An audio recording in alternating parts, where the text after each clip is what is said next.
Hello guys, in this video I'm going to show you how to remove a theme on Sleeper application. In order to do this, first of all, open Sleeper application on your mobile phone. Now, after opening the application, you will see an interface that will look something like this. Here, you'll have to first of all choose a league.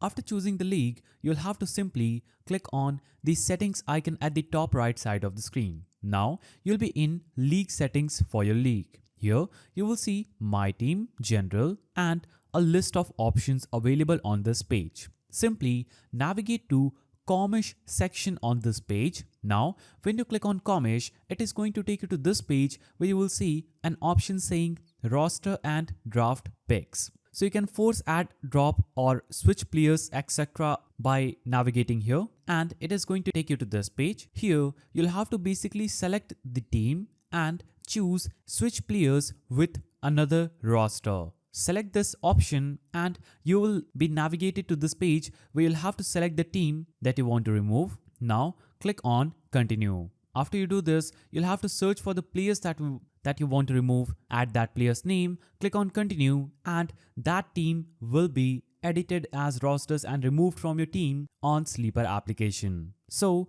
that's how you do it. If you found this video helpful, please don't forget to give it a thumbs up and thanks for watching.